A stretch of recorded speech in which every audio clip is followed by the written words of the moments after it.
Ooh, that just gives me chills.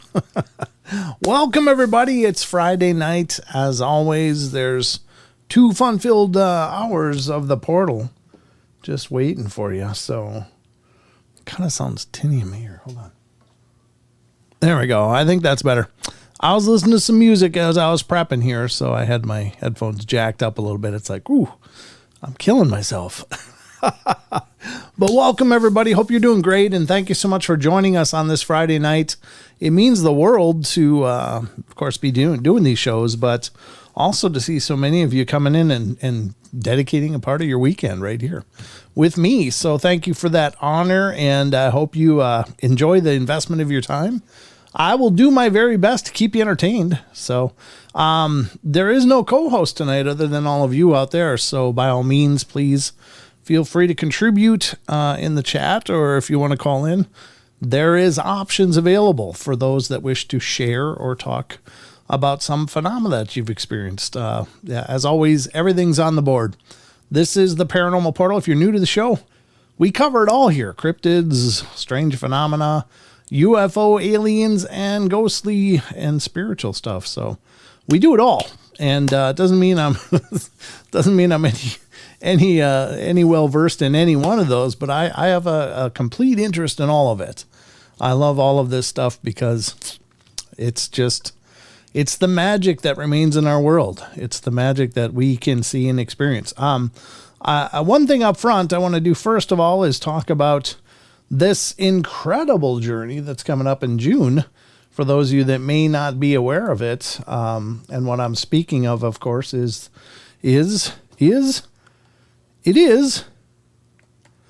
Spokane Valley Sasquatch Roundup is coming up, ladies and gentlemen, June 17th, 2023, in Spokane Valley, Washington State, at the Spokane Valley Event Center. I'm going to be emceeing there. Don may be there, he may not.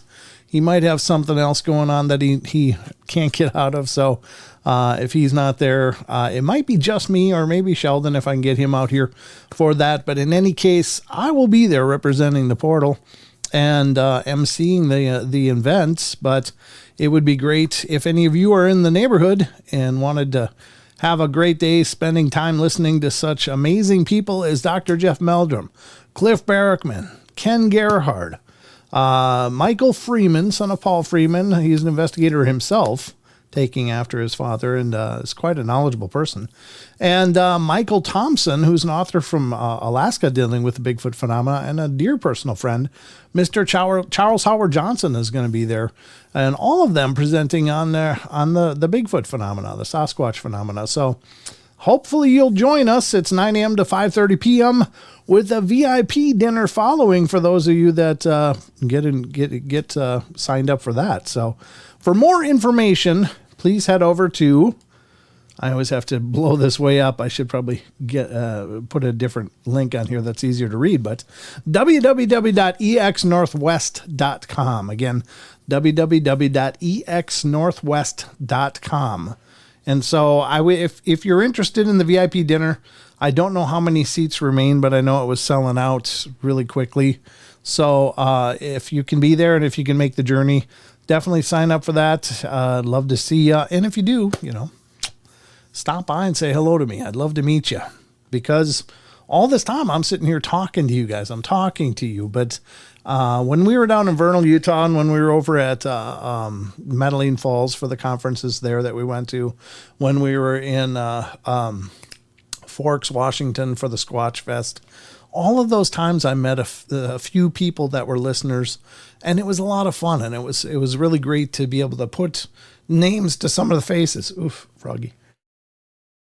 Names to some of the faces and faces to some of the names, I should say. But that was awesome. So, yeah, I wish you lived here too, John. It'd be great to meet you. But maybe someday I'll have to make the journey across the pond to meet all of our listeners abroad, especially I want to head over to Australia. That's for sure. We've got a lot of great friends over there and in the UK, both Ireland and England and maybe even some Scottish people. Yeah. So all of that's on the board. But again, mark your calendar if you can be there. Definitely be there. It's a one-day event, but it's going to be a hell of a day. It's a great lineup, and this is all being sponsored and coordinated by Extreme Expeditions Northwest LLC. Southwest, what the hell? I think I'm stroking out.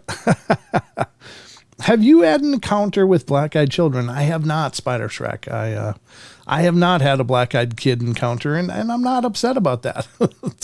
Just for the record, I'm okay with that. If I never have an encounter with black-eyed children, that would be just fine.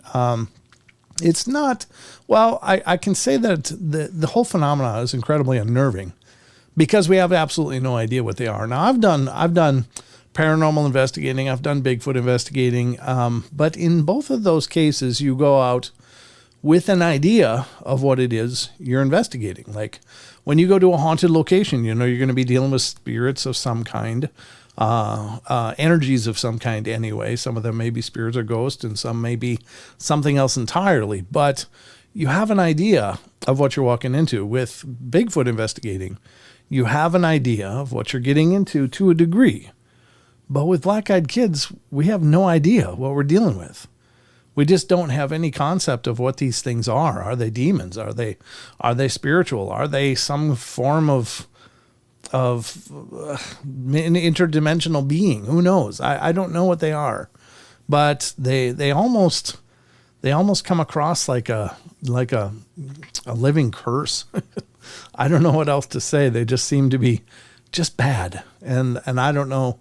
I've never heard of a benign black-eyed kids encounter, but if I see one, I guess I'll cross that bridge when it comes to me, but I'm not actively looking for it. And I don't know if you can, because there's no one location where these things occur. They're just random. These events are just random with black-eyed kids. So how I've never gone out looking for them. And if I did know where they usually appeared, I don't know if I would, I don't know. It's not necessarily fear. It's just you don't poke the bear. Like if they come to my door, then I got to deal with it, and I'll deal with it, but as best as I can. But you just don't go out looking for the rabid bear or something. You don't go out hunting for demons unless you're really looking for trouble. Even the church doesn't go out hunting for demons, and nor do demonologists, but they will respond to help people that are dealing with them. It's more of a reactive thing than it is proactive. You just don't go poke the bear. So anyway, that's my 2 cents on it. Brenda Joe, I had a nightmare about black-eyed kids the other night after you and Don talked about them. You're welcome. That's all I'm saying. All of this and dreams. Are you kidding me? Or the entertainment value just keeps on coming, doesn't it? Sorry. Sorry. That must have been terrifying. I don't know. Hopefully it's just a silly dream and you can just dismiss it. That's horrible. I'll bet you it must have been terrible. So anyway, let's dive into some of the news, because we got that coming up here now, and then we're going to get to the question of the week, and we'll keep going. We'll keep going. We're going to hit the cryptid corner. We're going to hit some other weirdness in between. So I hope you guys are ready to be wildly entertained. And hopefully I don't let you down. All right. So let's get to the news. All right. Hang on. We're going in.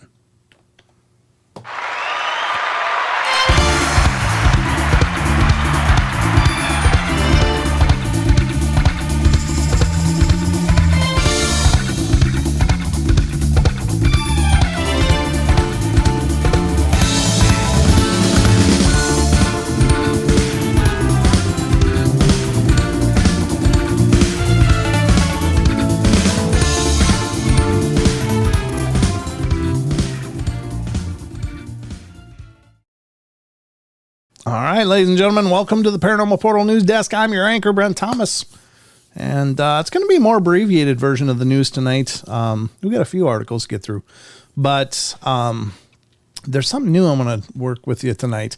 I'm going to unveil with you tonight, and we're gonna test something out. But I'll get into that more in just a couple minutes. So at first, let's get to the news, and I've curated some articles for your viewing pleasure, and hopefully you have pleasure viewing these. And if not, you get what you pay for. Comfortable. It's comfortable. Oh, okay, good. Even the spirits are saying it's comfortable. That's the ghost box, of course, chiming in. So, comfortable is the word. I don't know if that fits or not. Again, not really too impressed with the word generator on that thing. But the Ghost Radar thing, I think, is pretty cool. So the first article up for bat tonight is coming from unexplained-mysteries.com. Again, please check out this site. Please support what they do over there. Again, I just love this site.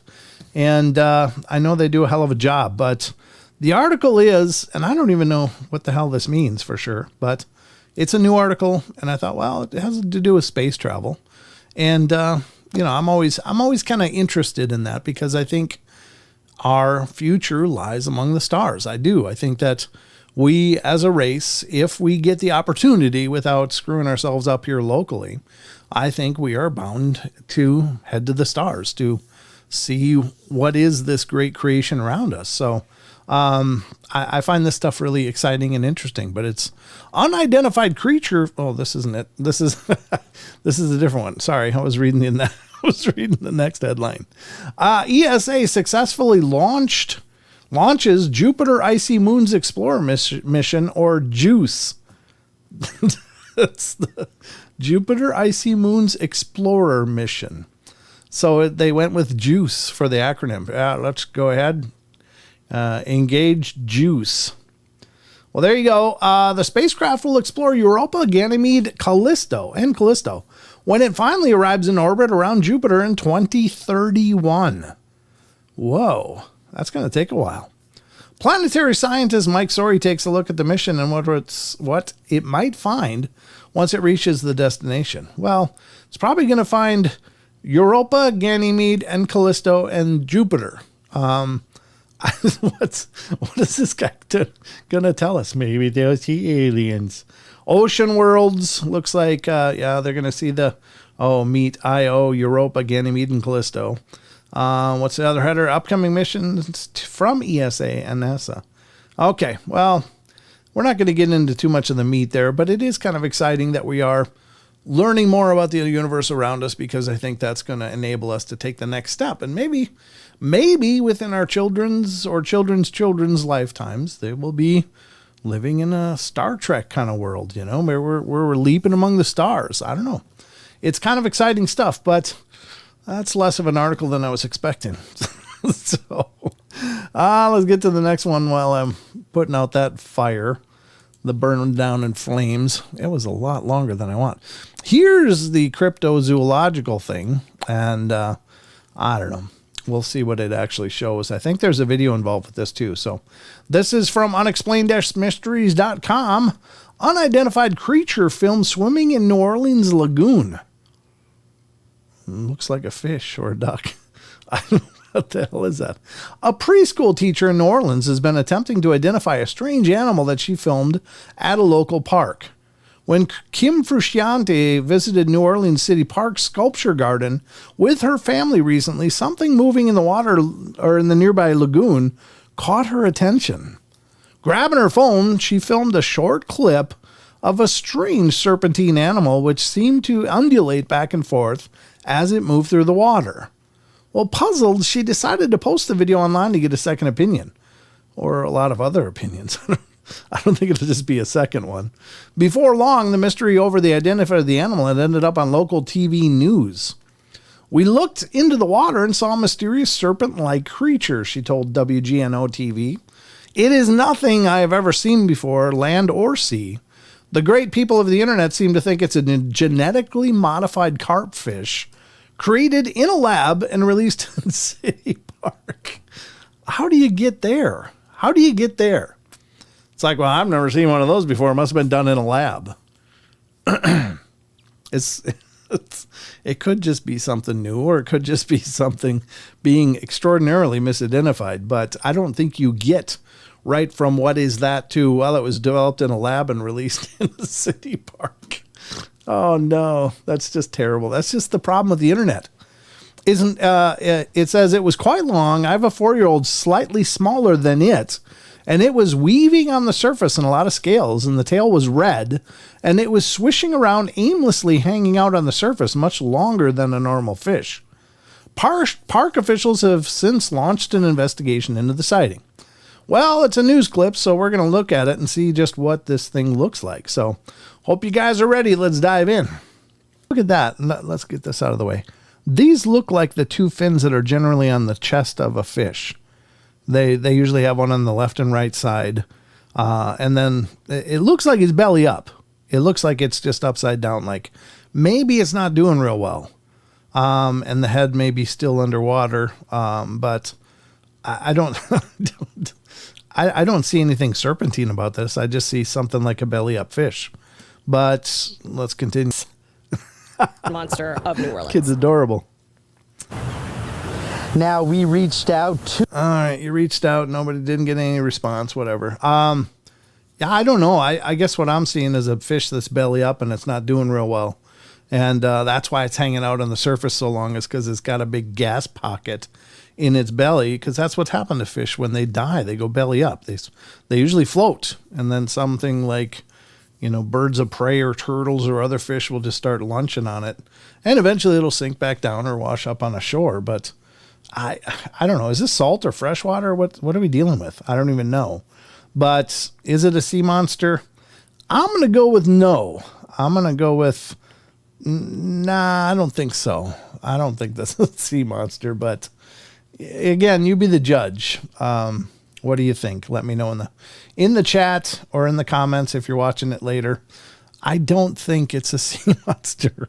I just think it's a fish that's not long for this world, and it's just kind of stuck on the surface with a big gas bubble in its belly. So, I don't know. You guys been saying anything? Let me look at the chat. What do you guys think? It carped its pants. Chucky. Anybody have any opinions? No. Okay, I'm just seeing regular chat. Definitely a dying fish, Jaron. Yeah, I agree. I mean, I grew up on the Mississippi. I saw dying fish all the time.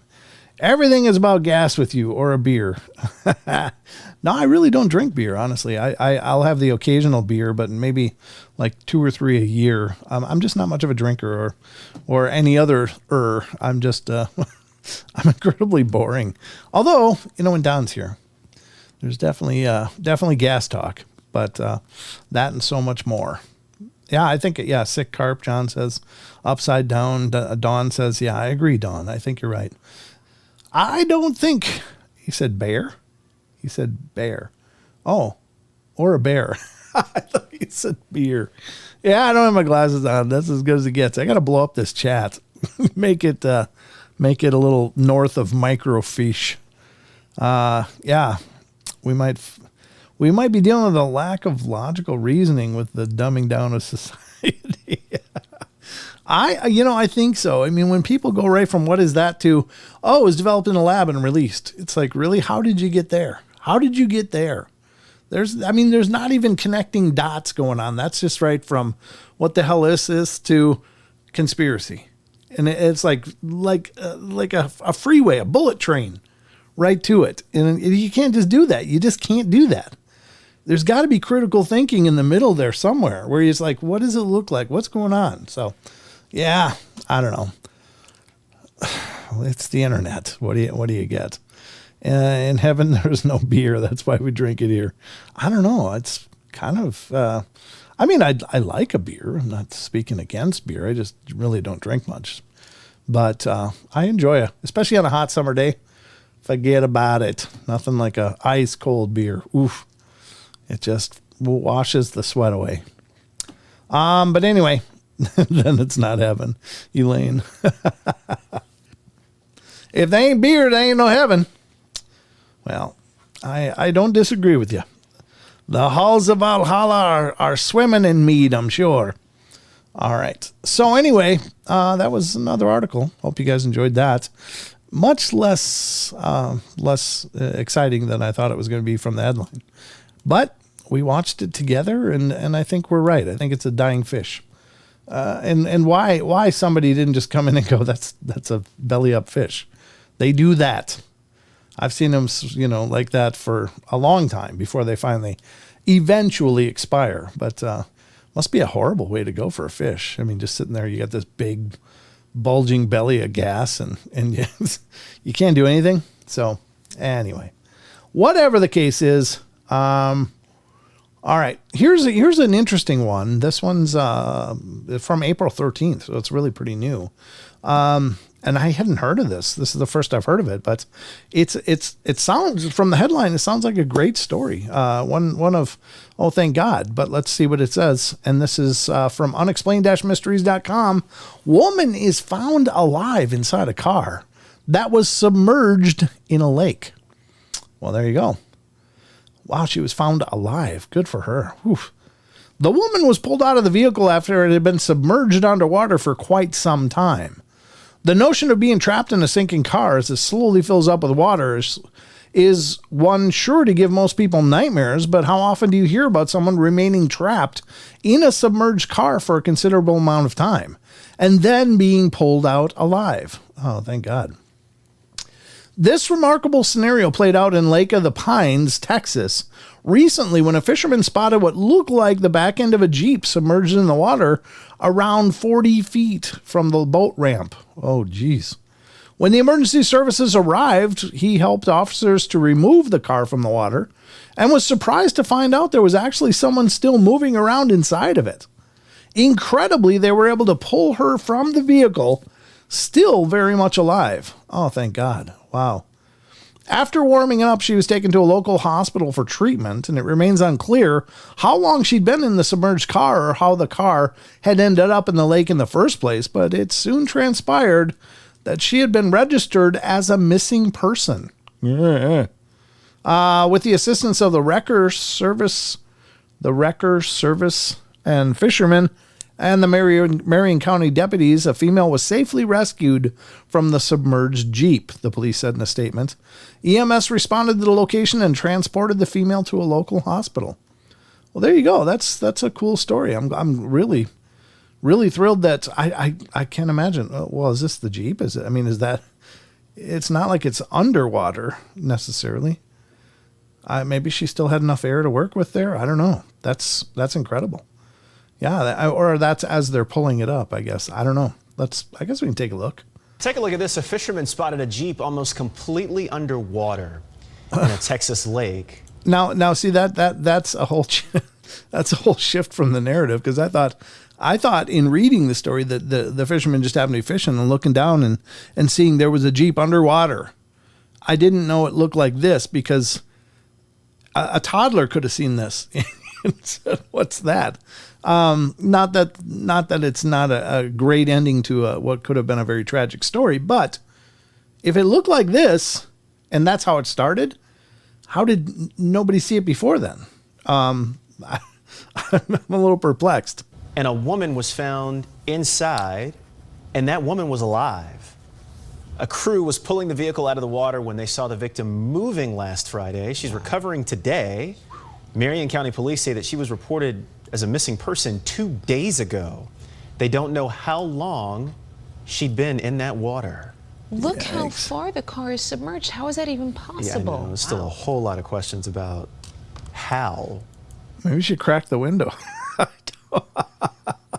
I mean, I don't know. It's not like it was underwater, though. I mean, if she just happened to be in the back seat, just go and couldn't open the doors, okay, well, then there's still an air pocket in there. And it's incredible. It's a good thing. But, it's not like it was 30 feet underwater and filled up with water, and somehow she was making it on the air in the tires or something. I don't know. Yeah, that's a strange story. I hope some news comes out about, how did that happen? Was it a wrong turn? Like, oh man, the road's really got a lot of water on it too.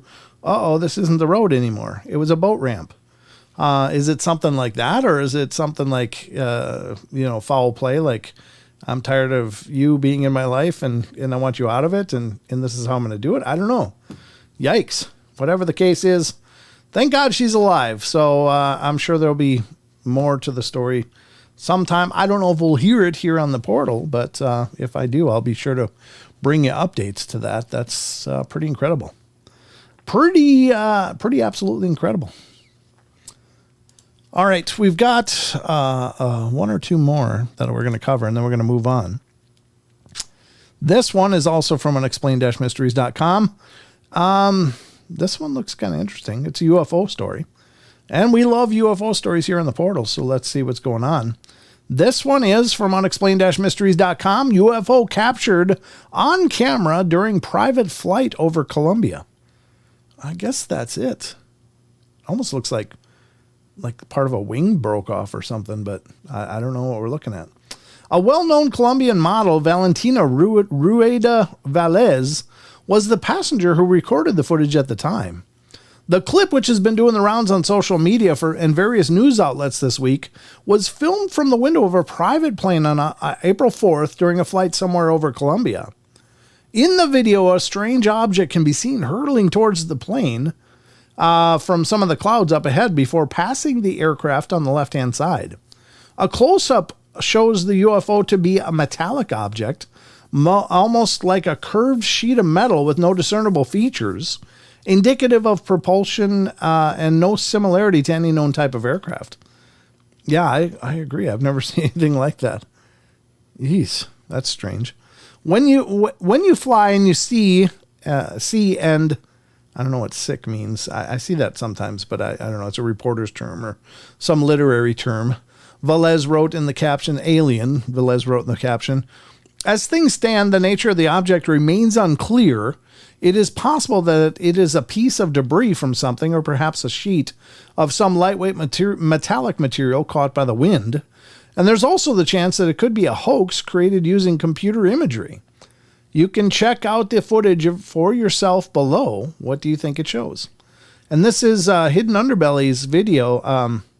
He also hosted the video of the security guard talking to nobody when he thought he was talking to a woman, and it turned out the woman had died a couple of days ago or years ago. And he actually reached out to me on YouTube and said, "Hey man, thanks for coming to my video and talking about it." So let's see what this one is. Also from the Hidden Underbelly 2.0. It's a great channel. You guys should check it out. Definitely give him some support over there. See if we can help him get to 100,000. All right, here we go. UFO filmed from the cockpit of the plane. Oh, how was she? She was a passenger, but she was up in the cockpit. Maybe it was a smaller plane. Anyway, let's take a look.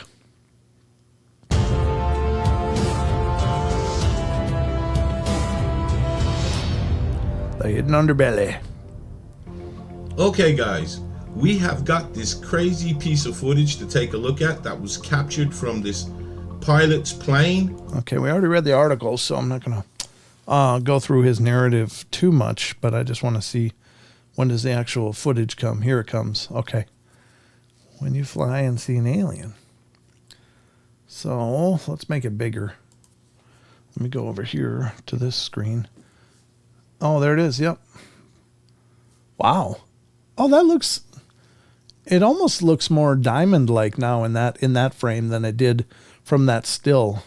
It's hard to understand what the dimensions of this are, isn't it? Let's see. Let's stop there. It's hard to see what the dimensions are really, but is this I mean, it does have a concave on the ends. It almost looks like a bow that's been drawn or something, but it does look thicker here, but maybe coming down to a cone or point underneath. It's hard to make sense of, unless it's more like a flower petal design, like this is actually here and here, but it looks more pointed down here. But yeah, let's play through this. Just boom, there it is. Yeah, that's an anomaly for sure. I understand things being picked up by the wind, but I don't know what altitude they're flying at here, but I'll bet it's got to be, depending on the size of the plane, but I'll bet you it's anywhere around the 10,000 foot mark. That's generally where smaller aircraft stays. And if she was taking this from the cockpit, then, it's a smaller plane. But what is it? I don't know. It's interesting. Is it real? I don't know. Okay, he rotated it here so you can get a little better idea of what it is. But yeah, it looks otherworldly. It really does. Although this pointed side is what's a little curious.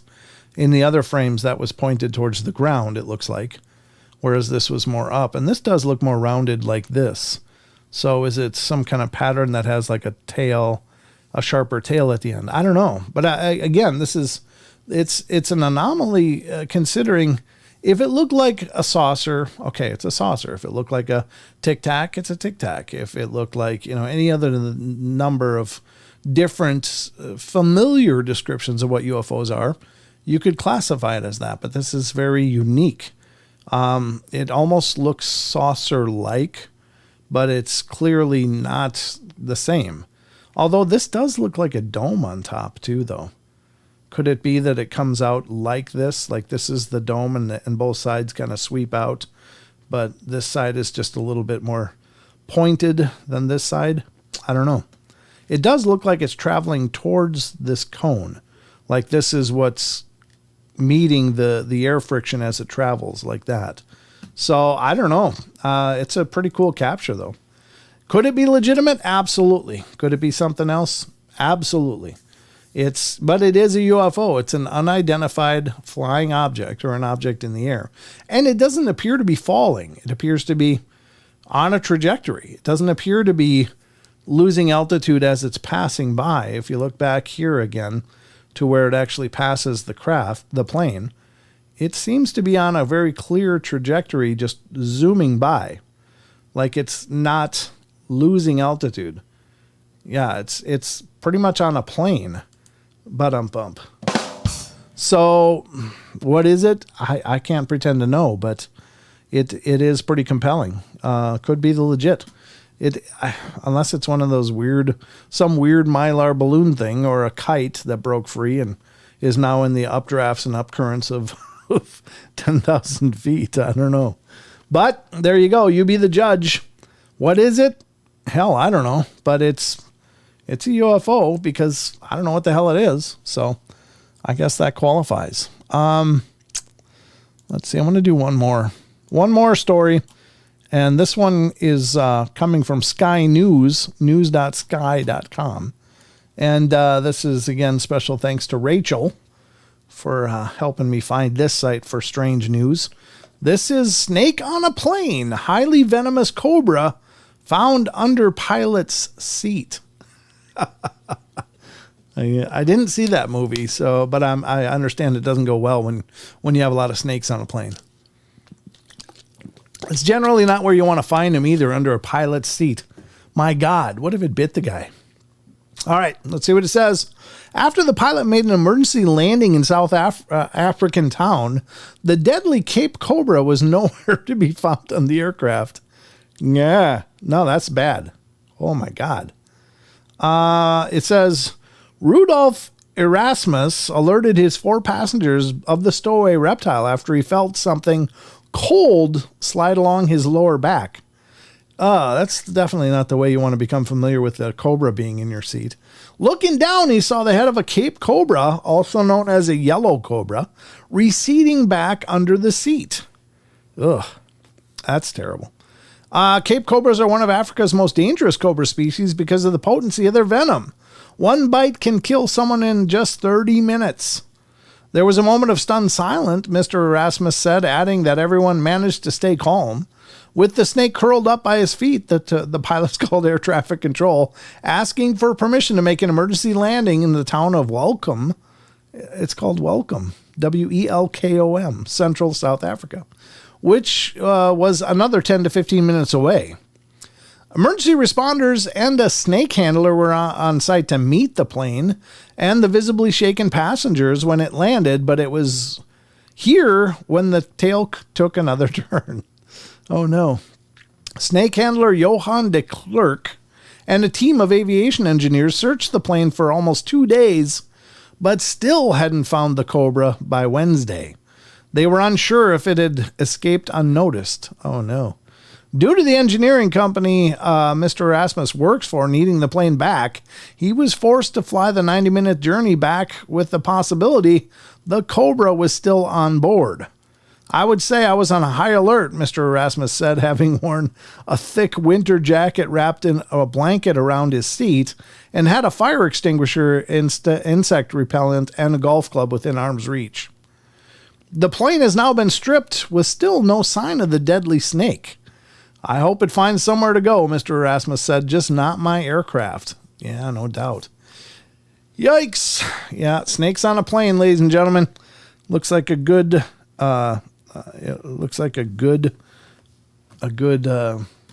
place to end the news. Maggie, you wanted the UFO link? I'll do what I can here. Hold on. I'll do what I can.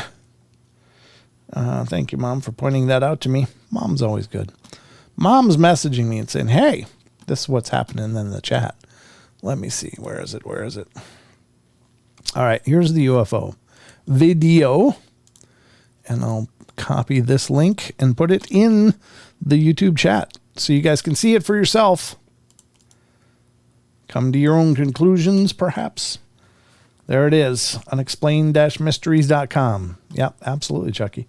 My pleasure. Just thank Mom, Portal Mom. She's the one that brought it to my attention. I probably would have missed that.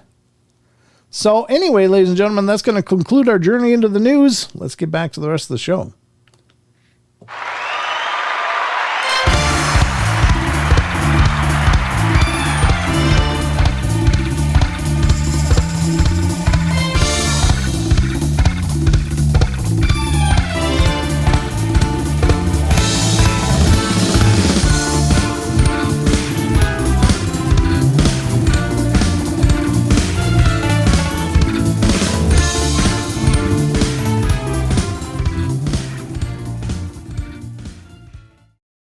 All right, ladies and gentlemen, welcome back. All right, so I'm going to unveil, before we go to the question of the week, I'm going to unveil, well, maybe we should do the question of the week first. We'll do it first. Okay, so, all right, I was watching, and let me get the channel name right. His name is Yasko. It's spelled Jasko. Yasko is his YouTube channel, so it's Yasko YouTube. Okay. Jasko. So if you look for him, and he's a paranormal investigator, he claims he kind of got his start after watching Omar Gosh TV. Omar Gosh TV is a good channel. I've been watching that quite a bit lately for the last several months as I'm sitting here in the studio doing other stuff. And I think Omar's possibly pretty legit. He seems like a really down-to-earth, real guy, and what he's doing is really cool. And I posted one of their more recent links in the Discord under the Ghosts discussion thread, because there's some really fantastic potential activity. Now, again, with any of these things, I wasn't there. I don't know how heavily edited this stuff is, but if what they show is indeed what happened, then this activity was incredibly profound, and repeating activity as well, which I found pretty interesting. The location was called the Two Sisters House, and I don't know exactly where that is, but it sounds like it is an incredibly active location. But the first thing I wanted to tell you about is, we've been showcasing the Ghost Radar here on the show for a while, and this is a very old application. I think it's 12 or 15 years old. There's newer versions that are put out by this company, but X Paranormal Detector, there is a newer version of that as well on their website. I just looked at it today. But I wanted to show you another app that I'm testing, and it was asked after watching both Omar Gosh TV's video and Yasko's video. Yasko uses this app called Spirit Talker, and I did get it today and started messing with it. And so if everything I was seeing on this show was legit, it really does seem that there was some pretty significant communication going on. And so, being interested in the paranormal myself, I thought, well, I'll get it. And so this is it. It's called Spirit Talker. And when something says you must help, I'm going to turn on the sound. And I think I've never had the sound on. I was just doing it soundless earlier. It says you must help. I don't know if it's legitimate or not, but I'm going to be testing it out. And I'm not necessarily promoting it, but I'll tell you that the reviews looked pretty good. It was like 4.5 out of 5 stars for an app like this. I think that's what it was. Maybe it was only 3. But just judging from what I saw on that show, it's a $4 app, so it's not a huge expense. But it's, it may be legit. It may not. I don't know. It's if you push the button right here, it brings up all of the parameters. It's using the magnetometer, accelerometer, gyroscope, orientation, barometer, and compass, apparently in all of this as well. And so it's utilizing so many of these things to apparently generate conversation, or at least responses. Now, the other thing that I did is something I learned, and this is, if any of you are interested in paranormal investigating, this is one of those really easy, really low barrier type of things to possibly utilize. Now, the reason I bought this is when I investigated the Davenport Hotel with Charles Howard Johnson. He had these, and it sat on the dresser, and I'm working on putting together a video. Again, if you're not a member of the YouTube channel, around you. It says we're all around you. Well, good. Thanks. Appreciate that. Yeah, it talks. And the other one said nothing. So, but anyway, this is a cat ball. You can find them on Amazon, and they're really, really inexpensive. I just bought a pack of 15 of them for like, I don't know how much I paid, like $12 or $13 or something like that. You could buy smaller packs, but I was like, well, for that price, I got cats. So at the very least, they can play with it, because I don't think you can change the battery on these things. I think kind of when they go dead, they just go dead. You know, I don't even see a way to change a battery. So they're kind of disposable, it seems. But the beauty of these is that if I can hold it steady enough,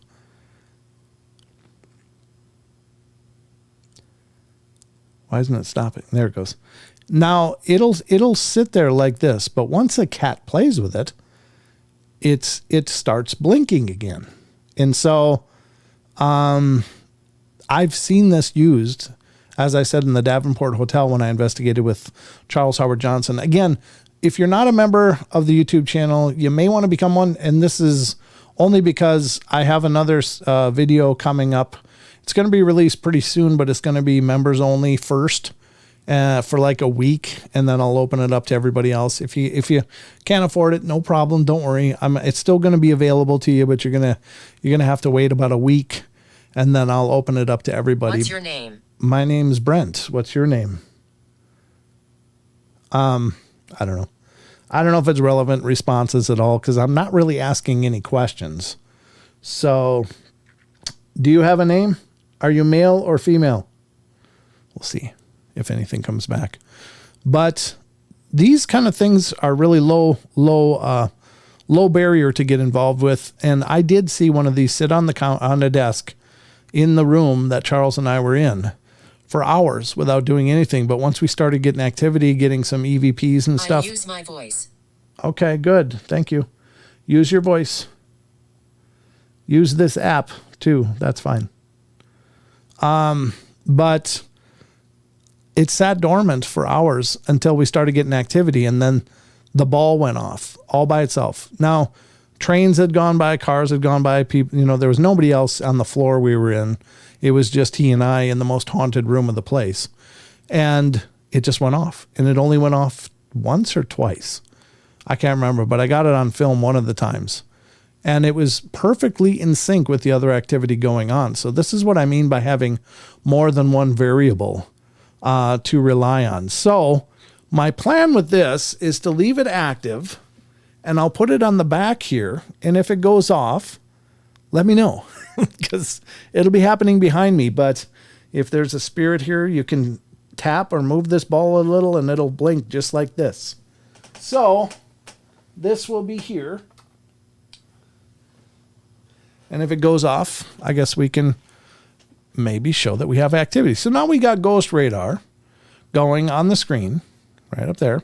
And then we've got Spirit Talker and then the little ball. So there's 3 items that if they go off, maybe indicate paranormal activity. Again, I will caution you all. I don't advocate, personally, I don't advocate doing this kind of stuff in your own home. I will actively cleanse, and make sure that the People keep running. People keep running. Well, are you scaring them? Is that what's going on? Why would they keep running? So it kind of seems random, like it's just spitting out phrases right now.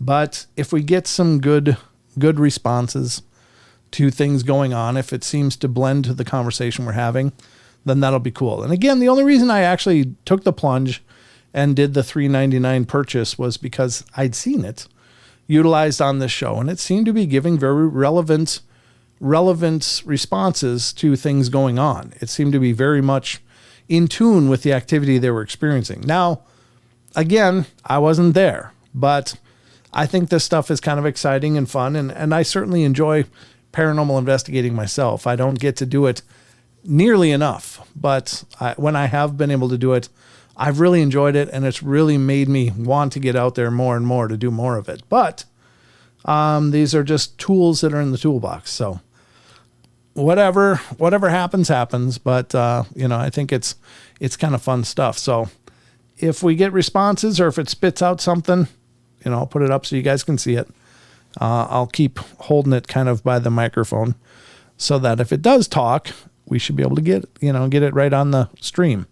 So we're kind of actively investigating my studio at this point. Again, please be cautious. This is, generally speaking, this is not a game.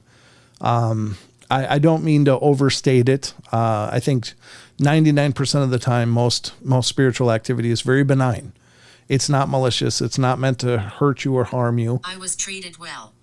I was treated well. Wow. Well, there you go. I'm glad that was the case for you. I hope people treated you well in your journey and continue to. So we'll see what happens. But yeah, the reason also I bought so many of them was because I have cats. Hopefully they like them too, because they're welcome to play with them as well. But I figure, keep some on hand for doing some investigations. But I've seen it. So, you remember that light up ball is back there. If you're really here, if you can bump that ball, it should flash. So, that would certainly help to establish your presence here. But do what you want, I guess. All right. Not within reason, not everything you want, but if you're positive and loving. All right. So we'll keep going on, but that's something new that I wanted to bring to the show tonight. The Spirit Talker app. It's available. I imagine it's available for Android as well, but I have an iPhone and I know it's in the App Store. So if you're interested in looking into this, maybe it's worth a shot. So we'll see what goes on. Now I find myself staring at the ball. Well, you don't have to stare at it because it'll flash. Like if it goes off, it'll look like this. I mean, that's kind of like right in your face, right? You can't miss that. So if something bumps it or activates it, it'll look like that. Now, the fact that it is just sitting there blank like this is good. Because if there was so much activity on the floor or whatever that it was going off all the time, it'd be like, well, I'll use my voice. Okay, you already said that. Thank you.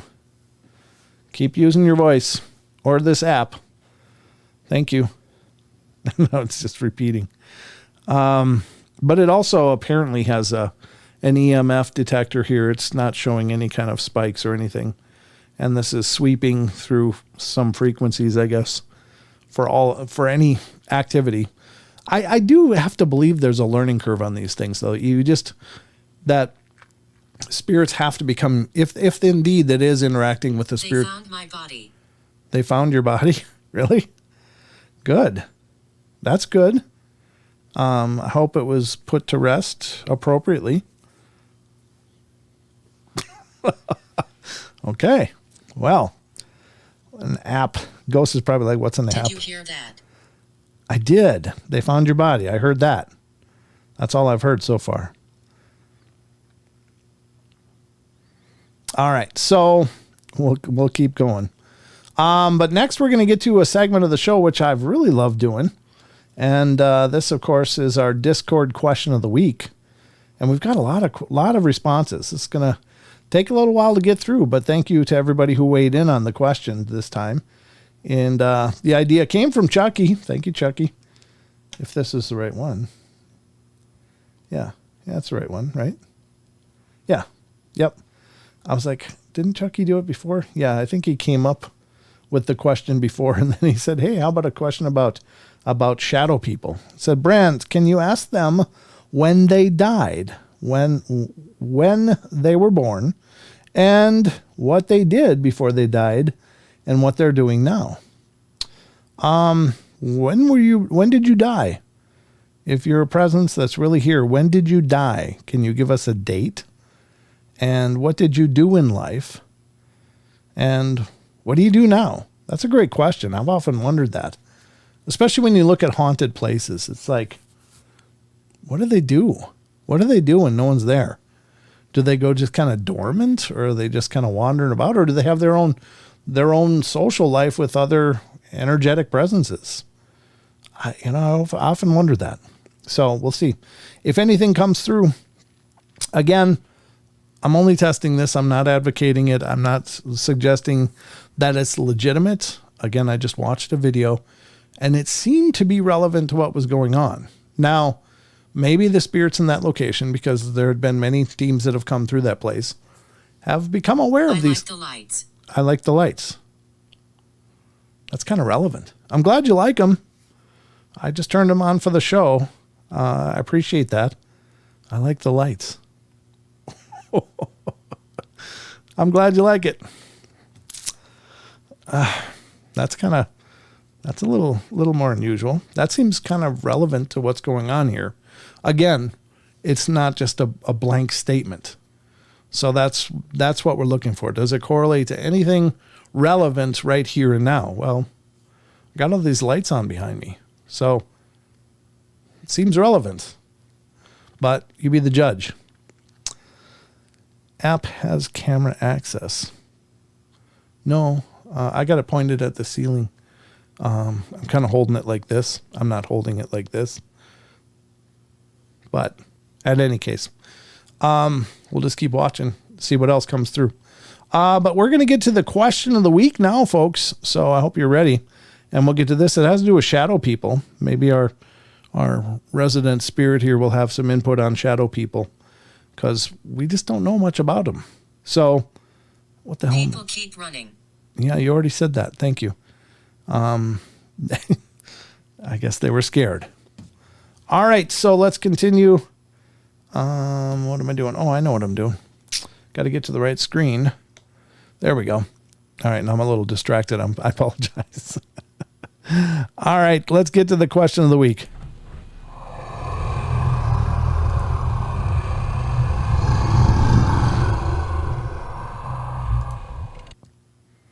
All right, ladies and gentlemen, welcome to the Discord question of the week segment of our show. And this is where we ask you guys a question. You guys being our members of the Paranormal Portal Discord. Nurse. It says nurse. Oops, I'm getting the ring in there. Nurse. Okay. Nurse. What did you do in your life? Nurse. Relevant. That's kind of exciting. Huh. Right? We asked, what was your job in life? A nurse. Wow. Anybody else got chills? That's not what I was expecting. The children are heard.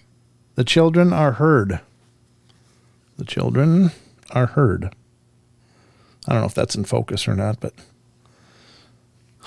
Children are heard. Well, that's good. I think it's important to listen to children. All right, so Discord question of the week. Let me put a link. If any of you want to join this and become involved, love to have you over here and be a part of what we're doing. Because, my God, children are heard. H-E-A-R-D, not H-E-R-D. Yeah. There we go. So there's the Discord link. If any of you want to be involved and be a part of the Discord community, click that link and it'll launch Discord. Well, if you have Discord, if you have the app, it should launch it. And if you have a username, you may have to register a username if you haven't already. But that's how you get here. And then you see our discussion threads over here on the side. And yeah, it's been a great community. But the part we're focused on right now is the questions of the week. And the premise of this is that before every live show, unless we have a guest, I will be posting a question for you guys to respond to. And I've always said throughout the course of the show, you hear my opinions on stuff, but I love this because it gives you guys an opportunity to weigh in and tell me what you think, because nobody's right and nobody's wrong. We just don't know. So this is the opportunity for all of us to share ideas and information. So no matter how far out there you think your ideas are, they're just as relevant. I'm standing right here. You're standing right here. Where? Well, where? Anybody see anything? If you're standing right here, move that little ball that I'm pointing to. If you move that ball, it should begin flashing. And that will let us know that you're actually here. So if you would do that, I would appreciate that. Again, is it relevant? I don't know. I'm standing right here. Maybe. Could just be random generations too, but we'll keep a track of what it's saying in terms of relevancy. So far, 2 messages seem relevant. I like the lights and nurse. because we had asked, what did you do in life? We still don't know a year of their passing, if this is a presence, and we still don't know what do they do now. I don't know if they'll answer that or not. It doesn't seem like anytime somebody's had communication with the spirits, they aren't real forthcoming with what did they do now. I don't know what it is. Maybe there's some unwritten laws there. But anyway, back to the question of the week. Today's question of the week. That once again, thanks Chucky for the topic idea. The term shadow people is somewhat of a confusing blanket term that's often used to describe any apparition that appears dark and shadowy. Many refer to shadow people as dark and horrible. Others report they seem more benign.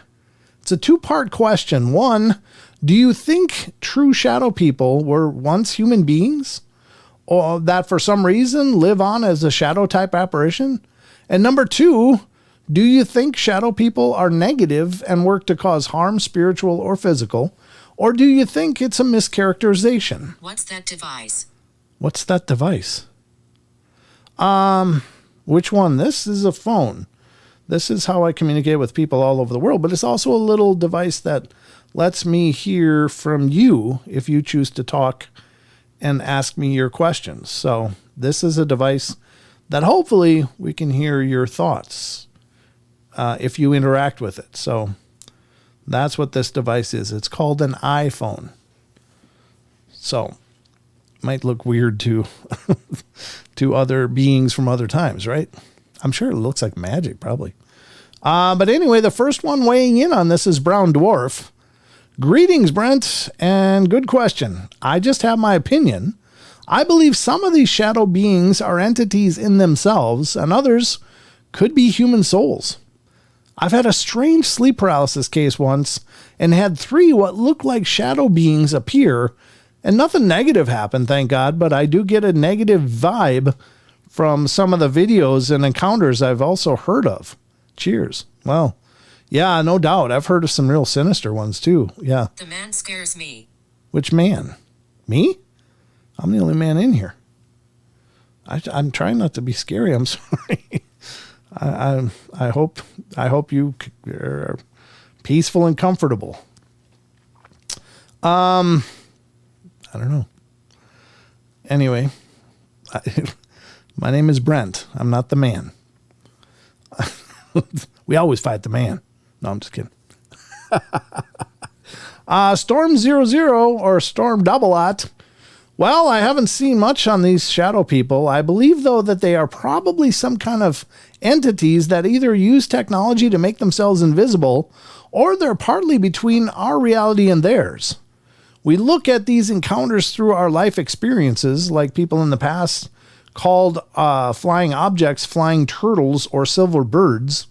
So I believe people today may be just as wrong trying to explain what they're seeing. We probably just don't have the knowledge to explain their technology or how they seem to do what they are doing. That's a good point. What if they're not spirit at all? What if they're just a different kind of being that we perceive as spirits because it's a term of familiarity? We give everything ghost or spirit, and maybe some of these are just a little out of phase for us. They're beings that live here, but they're just a little out of our phase. And so they appear like apparitions. What if they're not, though? What if they're firmly in their own reality, but it's just kind of I'm not aggressive. Okay, good. I'm not aggressive either. That's a good way to be. Hopefully we can get along just fine. Thank you. But, we don't know. We don't know what they are. Rachel 101 says, I think shadow people are an entirely different entity. It seems that they're observing people in our dimension. I don't think they're evil or good. There may just exist dark entities that have malicious intentions, but the ones who are shadow people, I think they're only observing us. For what purpose? Who knows? They could have access to our thoughts and dreams at night, so observe us as entertainment or research. We could be basic flickering lights and shadows in their own dimension, and they're study us as we study energy phenomena in our own dimension. That's a great point. And I often wondered about people that wake up. Again, it says we're all around you. We're all around you. Yeah. Okay. We. Who's we? Who are we? If you can let me know, I'd appreciate it. Do you have a name?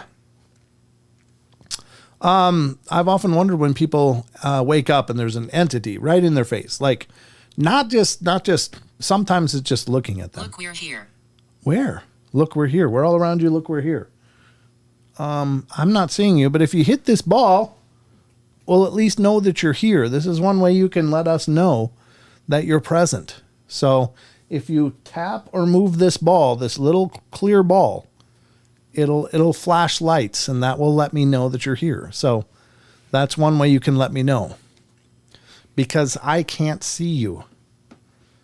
All right. So what if they're doing just what Rachel suggested? What if these spirits that are just glaring or just staring, even close to the people, what if they can watch the dreams? What if the dreams are like a cineplex to them, where they can experience different ideas and thoughts and maybe interact with people through their sleep? And that's a great thought. I mean, why else would they just be like this is a person and this is the spirit? And the person wakes up and there's like a face right in their face. And I can't think of a worse way to wake up than that. That would be like the worst. So I don't know, but it's hard to say. Speculation. Brenda Joe, it's not fun to wake up with an entity in your face. Believe me. Happened many times. Ugh, I can't imagine. That would be horrible. That would be absolutely horrible. But what if they are? What if they're looking at your dreams? Like, they are energetic beings, and our thoughts in our mind exist as energetic things. So maybe they Find can... my body. I don't know where to look. I'm sorry. There's some things I'm not able to do. Is it in this house? You let me know. If it's in this house, I'll look around. But so far, I haven't found any bodies. But what if that's what they're doing? And I don't know. It's just speculation. So Paradox Fossil says inversion aspects and perceptions of our outside of time selves. So are they just another aspect of ourselves? Is it some other facet of our entire being? And I don't know, maybe. It's hard to wrap my head around that, but it's a profound thought. So EMM says, I've had experiences of both benign and also threatening and oppressive. The latter were two in a house I grew up in. Stay back. Yeah, I'm not moving. I'm just sitting right here. Please stay back. Nobody's moving around, just me.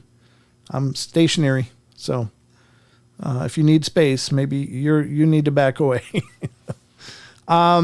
Sorry. I have an experience of both benign, threatening, and oppressive. The latter two were in a house I grew up in, usually in the hallway connected to my bedroom. They definitely seemed intent on scaring us, not just hanging around. The former I saw once, but felt it often in another house I lived in. I just always...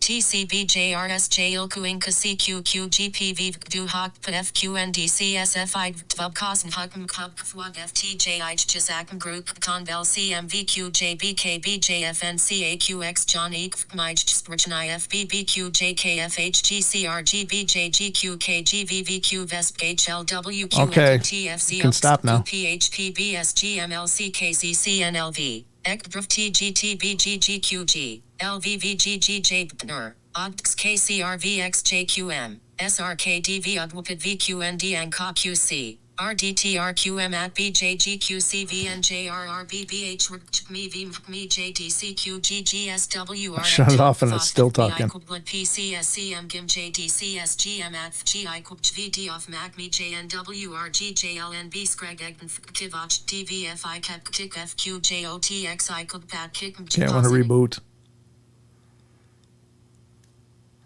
I'm going to restart that. I don't know. I have no idea what the hell just happened there. That's pretty strange. Try again. It could just be a glitch. Most likely that's just some kind of glitch, but setup complete. Okay, good. Let's turn it on. Try again. But it says, I always just assumed they used to be human because of that's what they look like. But reading this question, I realize there's absolutely no reason to assume that. They could be anything. I'm upset. Well, why? You were the one spitting out all kinds of garbage. Why would you be upset? Okay. Jeez, that's a weird one. You have to let me know, why are you upset? There's absolutely no reason to assume that they were human. They could be anything. I have no idea why they look that way, but I think some are mean, some are not, just like humans. And I think those are great. I think that was great. Yeah, it sounds like it was intentional. You're right. Like I had to shut it off, and that maybe irritated it. But it was indiscernible. It's just a series of letters and stuff. And even I was listening to the letters either backwards or forwards. It still didn't spell anything. It was just jumbles. So I don't know. Which man is scaring you? That's what I don't know either, 12 Pearls. I don't know. But don't be upset. That's not the spirit. Uh-oh. It just paused. Thank you for respect. Oh, you're welcome. Of course. Of course we're going to be respectful. We have no ill will towards you, and we hope you come in love and peace.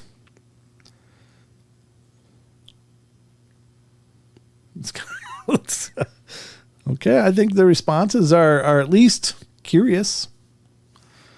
Kind of curious. I'll use my voice. Yeah, I remember that. Thank you. Go ahead. This is your voice. Use it. Let's see. Let's go on to just here and there 66. I've not had an experience with the shadow people, so I really don't have too much of an opinion. So many people have reported them that the evidence supports them being a cryptid. Huh. Well, I don't know. Honestly, I don't know about that, although there is a bleed through between phenomena, between cryptids, ghosts, and then aliens. There's a real bleed through of phenomena that seems to, like they share, like the Bigfoot disapparating. Now, for a long time, I just heard those claims and I was like, oh man, this is going off the deep end. But after having talked to people who witnessed this, and the sincerity in their voice and the intelligence of those people, they weren't, just like, oh, sure, and I don't want to disparage anybody, but sometimes you just think, well, this person really, that bad man could be another entity and was him doing the gibberish. Yeah, that's a good point, Bowser. Yeah, I don't know. We'll see what else comes out. Maybe that's why it was upset too, because that garbage thing came in and The man scares me. The man scares me. It said it again. Huh. Well, tell the man he needs to go away. He's not welcome here. And I repeat that. Scary man, you need to go away. You're not welcome here. After we just talked about it. So again, is there relevance to this? I don't know. Maybe. So we'll just keep monitoring this and see what's going on. Yeah, what is the man's name? One of the people in chat want to know, do you know the man's name, or can you tell us his name? The man that scares you. All right, so that's a good point just here and there. I mean, I don't know that they're a cryptid. I think that's, generally speaking, they're usually described as a spiritual being, but sometimes they're more manifest than other times. Sometimes they look very physical and present, and other times they look more translucent or kind of see-through. Sometimes they're like the Hat Man with the glowing red eyes. Is that more of a cryptid, or is it something else? I've always assumed they were a spiritual being, but I don't know. K-Love says, I experience these shadow entities inside our current house about once every 4 months, and it's more frequent if my husband is away. That's not uncommon, by the way, K-Love. Oftentimes spiritual activity. Help me. I would love to help you. Can you tell me how to help? If you tell me how to help, I will do what I can to help you. I promise. A lot of times, if there's a man present, activity tends to be less.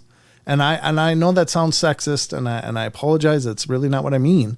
But there's something about a male energy that is more I don't know, more of a barrier for these things. Maybe it's males are, have more testosterone or more aggressive.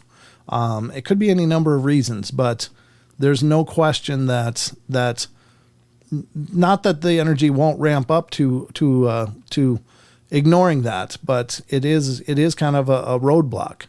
And maybe it's just by will that most men are not open to this and they don't care. They don't have any time or place for it. So maybe that affects their ability to come through. Perhaps having an open mind is more of a liability in that way. I don't know. Is your husband open to it? Is he open to the idea of spirits and stuff, or is he more skeptical? Because there's an energy of skepticism, I think, that may cause the phenomenon not to be able to manifest as clearly or as readily. But let me know. I was treated well. I channeled Biden. I'm glad you were treated well. I don't want you to be mistreated. I think I thought that one came up before, but maybe not. So I don't know what's irrelevant and what's not relevant. I'm not really asking it questions. So once we get through the question of the week, we can ask a question to see if something will come through. I'm still waiting for that ball to flash. When that ball flashes, then we'll know there's something a little more significant going on here. But right now, it's anybody's guess. So let's continue. It says, so more frequently if my husband is away. They haven't caused any harm or threat so far, thank goodness. My husband has never seen it. It happens fast. When you recognize a black shadow moving, then it disappears. It's unpredictable to when or where it might happen. I know nothing of our home's past history. Someday I'll make the time to research more into it because it might give clues as to who or what it might be.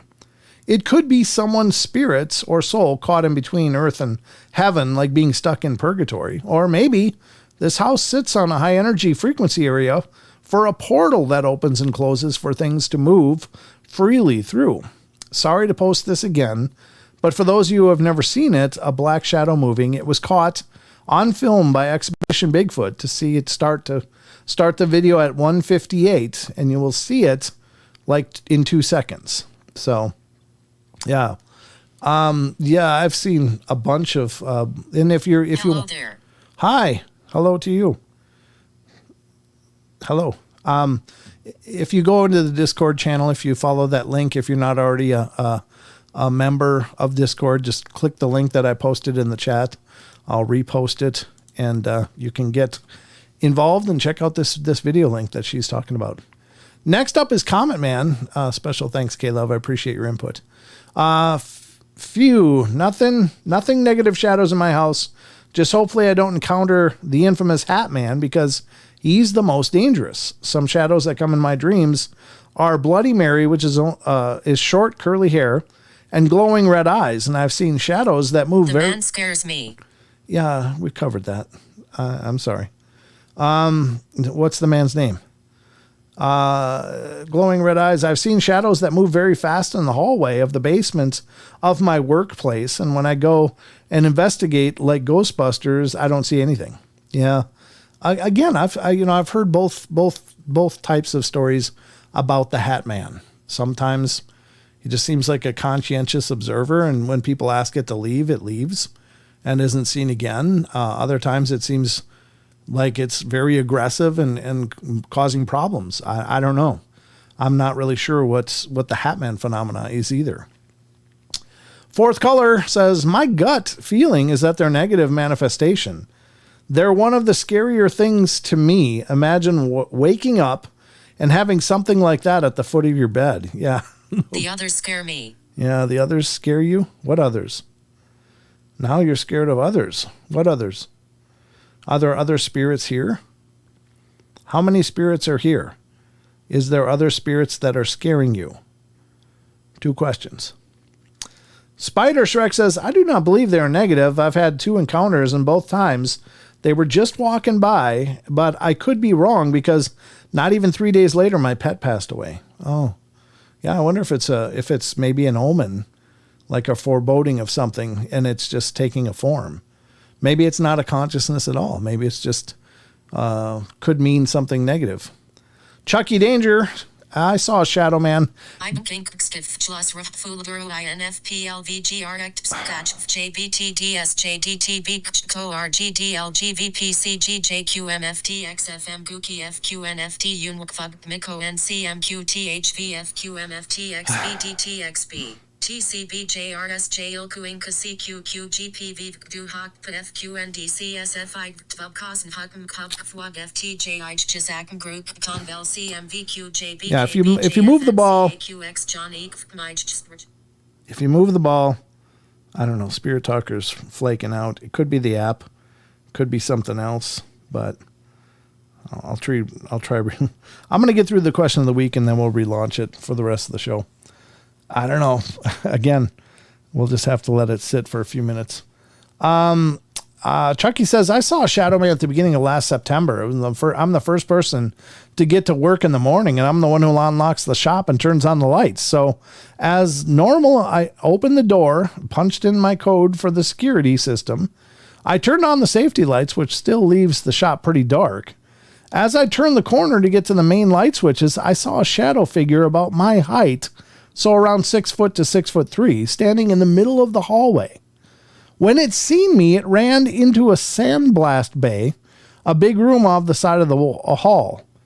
I'm just standing there trying to figure out if my eyes were playing tricks on me when it came back out from the sandblast bay and grabs the side of some racking and peers around the corner back in my direction. I got a real good look at it. Humanoid in shape, but it's still as if it was made of living smoke. It didn't have any fear. I didn't have any fear, rather. But I could sense in my gut that this thing was not good. In fact, it made me angry. I commanded that it didn't belong there and that it should go where the Lord commands it to go. I kid you not, as soon as the words finished leaving my lips, it was as if someone had a vacuum cleaner and sucked it up out of existence from its head first like a puff of smoke. Poof. One of the weirdest moments in my life. The living smoke description kind of fits in with Jinn lore. As for things like the Hat Man, I think that those are just the visual representation of what we see when someone is astral projecting. Oh, could be. There have been some descriptions on the Confessionals podcast of the dressing of satanic priests that really fit in for the Hat Man. Really makes a person wonder if there isn't some real correlation there. Yeah, it could be. Could be. Could be some negative projection of some ritualistic thing. Ugh. That's pretty dark and horrible. Stacy Backroden says, years ago on 2 separate occasions in my house, I saw a shadow man wearing a top hat. Oh, that's a different hat man. Yeah. The first time was rather frightening. My sister Jody was spending the night, and at the time, she had a queen-size air mattress, and we'd blow up in my dining room for her to sleep on. We were sitting in my room chatting, and she fell asleep on my bed, so I decided to just sleep on the air mattress.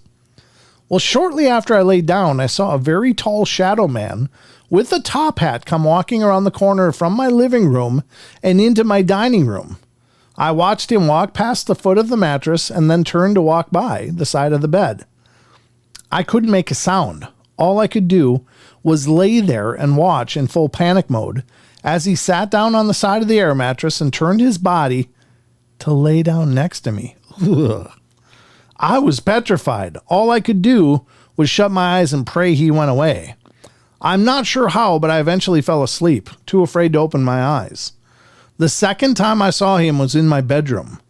I woke up and he was sitting on my computer chair at the end of my bed facing my computer. I don't know if he felt me watching him or what, but he turned, stood up, and walked out of my room.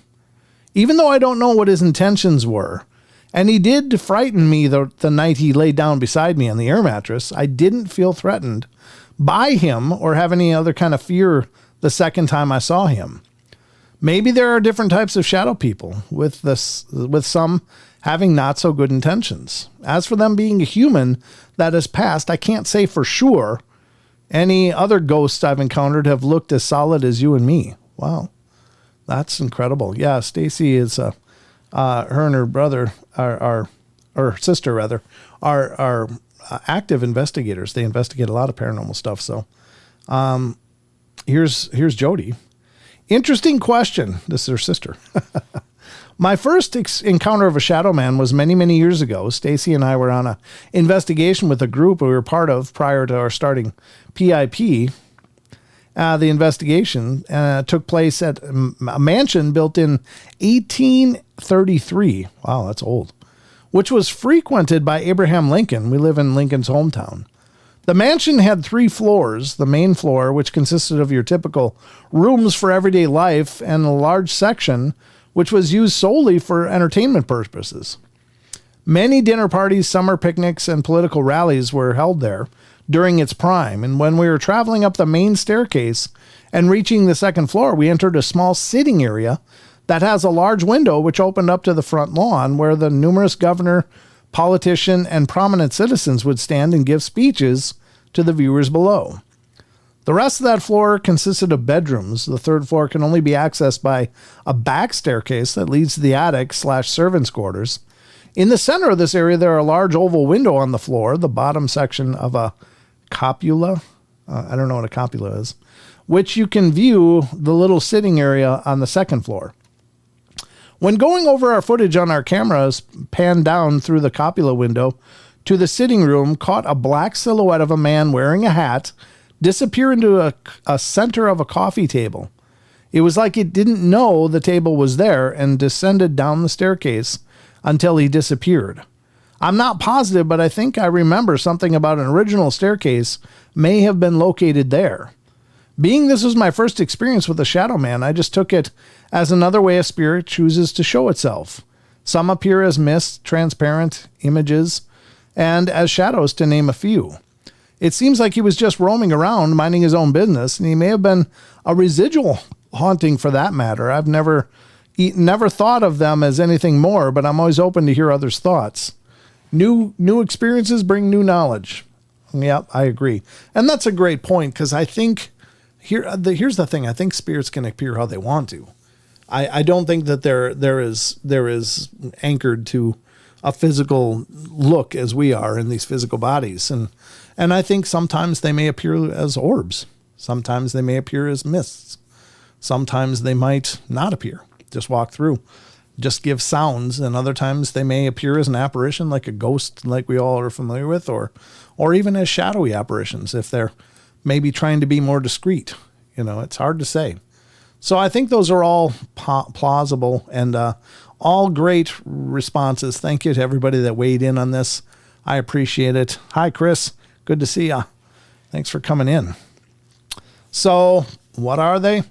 Well, we don't know, but those are all great thoughts, and thank you all for weighing in. Once again, I'm going to put the link for the Discord in the chat if you guys want to become a part of it. Love to have you join our community. It's always wonderful to have new people joining us. And just looking, did anybody new join? Nope. All right, there we go. So that will do it for the Discord question of the week.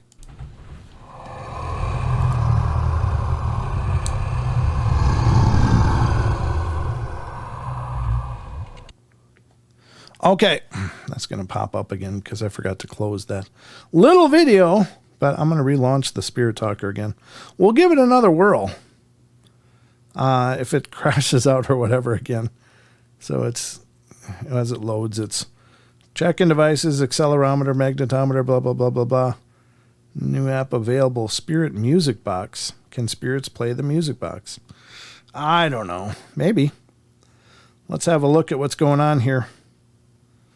Okay, it's now on again. Again, we're kind of reviewing the Spirit Talker app, looking for relevant comments from this app.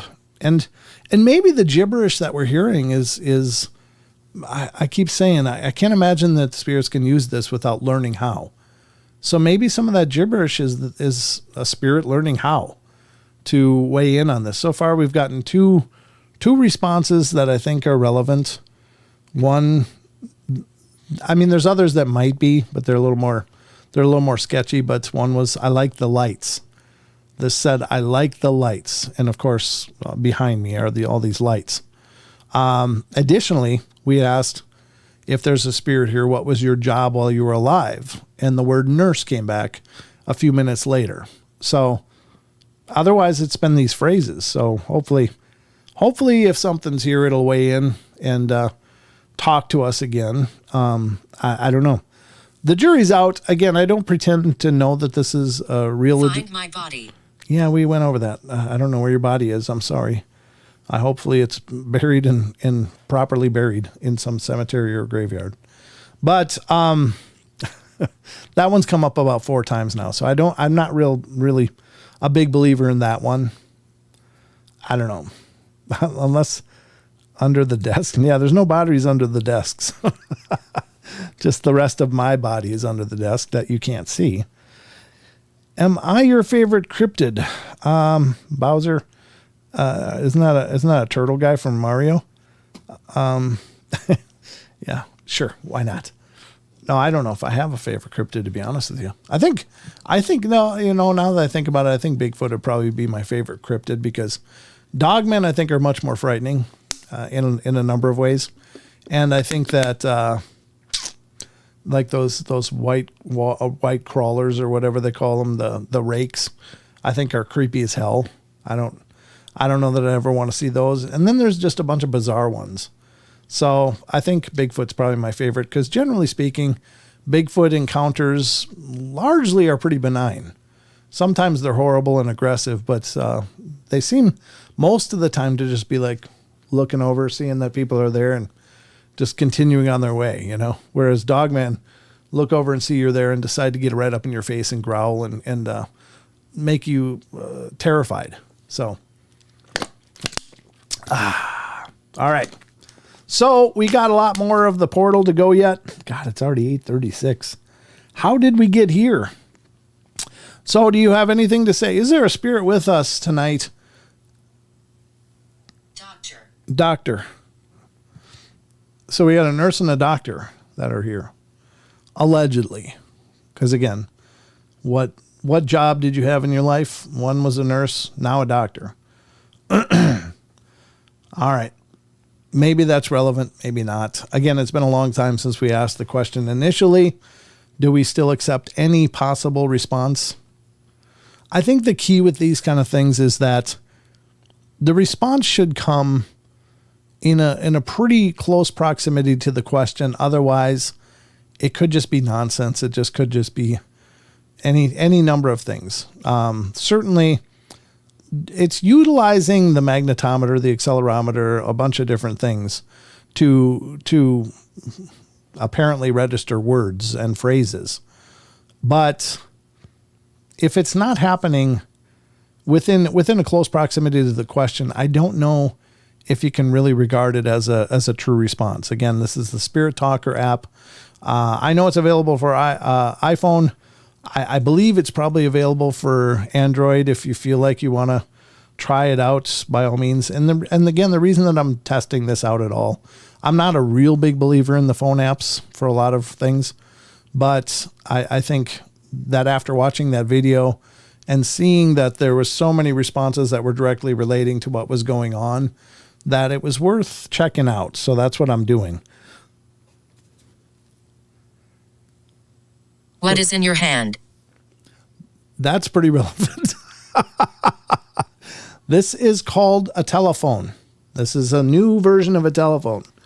You may not be familiar with that from whatever time you're from, but this is what telephones look like now.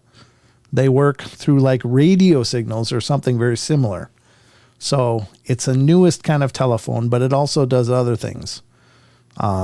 So it allows people to communicate in a lot of different ways. So this is a telephone.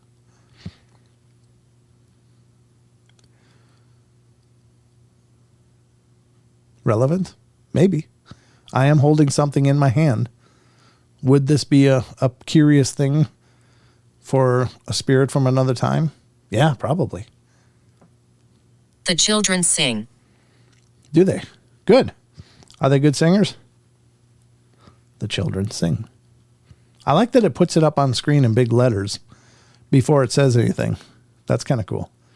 I like the app. I think the app is pretty cool, but again, the jury's still out. When we get relevant responses in a timely manner to the questions asked, then I think that it's much more profound. It's much like the flashlight test. If you're doing paranormal investigating, having it go on randomly when there's no request for it, to me is much more dismissive. It could be atmospheric, because the way the flashlight tests work is you use like a mag light, a little mag light, and you unscrew it just to the point that it's almost off and almost on. It's like in that just little in between place. And it really takes very little for it to go either on or off. So if it triggers on and off, but no questions are being asked, then it could very well be atmospheric, vibrational, or something.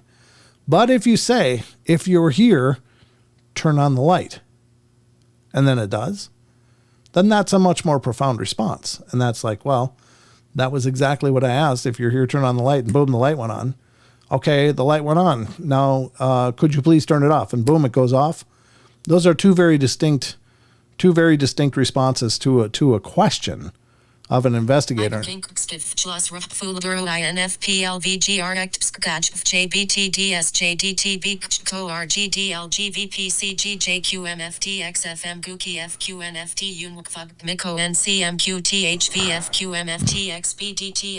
don't know what that's all about, though. Is this potentially the spirit trying to figure out how to use it to talk? Let's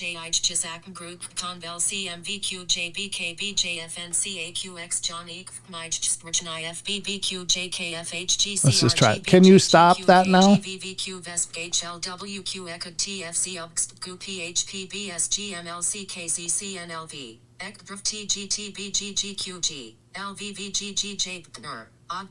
Yeah, I don't know. Okay. Well, I don't know if it's crashing or if it's just having problems on this phone, or if that is genuinely something weird paranormally. I don't know.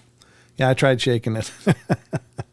I tried that because I know it's using a lot of different variables to make sounds. So I don't know. The idea is that spirits should be able to utilize electronic devices to cause a response, but it doesn't mean they know how. Doesn't mean that they know how. Now, in full disclosure, I don't do this here. I generally never do this stuff here. But I just thought it'd be neat to talk about the app and to see what it would do tonight as we were doing the show. And so that's why I downloaded and installed it.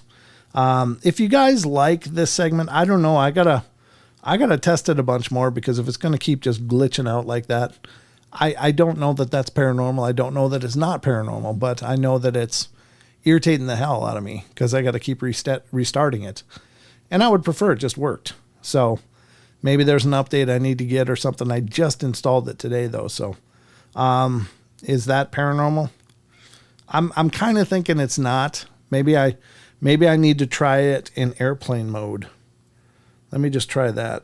Maybe if I put it in airplane mode and then turn it on. I'll try that quick just to see. I don't know if that'll shut down some of the devices that it utilizes, though. So I wasn't sure about that. I'm just loading it one more time. While in airplane mode, it says it's found all the devices that it used. So we'll just try this. Okay, it says setup complete. Maybe airplane mode's the key, because I had it actively using the cell lines as well. So, all right. So we'll just see. One more try before the journey is done. I know we got some cryptid stuff to get to. Again, I apologize if this really isn't your thing, or if this is really super creepy to you.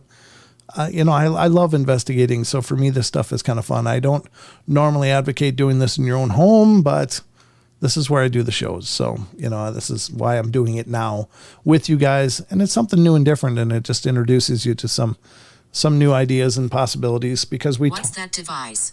Yeah, it's still my phone. We talked about that. Now it just says, what's that device? Not what is in your hand. What is that device? This is a phone. If you're really here, then I hope you understand. This is a telephone. This is how we talk to each other in their modern age. Now, if you're really here, this little ball right here, you can hit that or make it go, make it trigger, and we'll know that you're here. Again, that's a cat toy. If you missed it, if you came in late, this is a really inexpensive cat toy that you can get on Amazon for just a few dollars, and they're motion activated.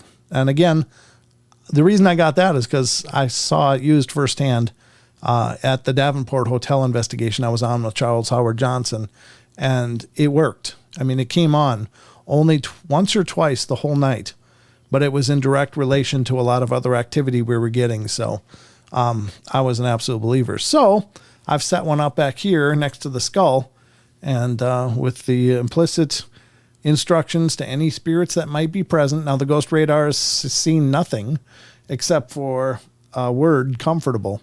Nothing else has appeared on the ghost radar all night. So that doesn't correlate with this thing. Stay and talk. So stay and talk. I'm not going anywhere. We still got show to do, but we'll see. If you don't glitch out, we'll stay and talk. If you glitch out again, I'm shutting it off. Hope that ghost isn't a pitcher with a good arm. Nah, I don't think so. It went off. It did? Seriously? Are you guys kidding? Oh, cool. That's activity then, guys. I didn't see it. Huh. Well, yes, Maggie says it did. Well, folks, you've seen it. It's been sitting there all night, except when I tap it, it's gone off. Hasn't gone off the whole time. If it went off by itself after it turned off, I did tap it after it turned off. Okay. Well, not kidding. Okay. Well, there's a presence here then, guys. I don't know. Stay and talk. Yeah, it says stay and talk again. I'm staying and talking. I just thank you for making the ball turn on. That's great. Then I know you're here. I was pointing at it? Well, I did tap it. I did tap it when I was pointing at it, guys. Did you? About 8:43 my time. Yeah, I think... You mean like this? Because I did tap it when I did that. So if it went off and then it turned on again, then that's truly activity. But it's going off now because I've tapped it. Now it went off. So if it comes on again, or if you observed it coming on again, then... It's very nasty here. Said it's very nasty here. Don't say that. This is my home. You don't like it, you can go. It's very nasty. I mean, maybe I got to vacuum and dust a little bit, but come on. It's not that bad, is it? Very nasty here. So if the ball goes off... Hospital. There is a hospital right across the street. That's interesting. So we got doctor, nurse, and hospital now. 3 things that are relevant to the area that I'm in. Literally a block away from my house is the hospital, with part of it being across the street. So the depth perspective is a little off. The back wall seems further away. Yeah, it's not that far. This is only maybe 2 feet behind me is the wall. It's a very cramped setup. It's not very far away at all. Yeah. So, yeah. Ghosty doesn't like the portal. Well, I like the lights. Odds that it likes the lights again. There's your answer, Chucky.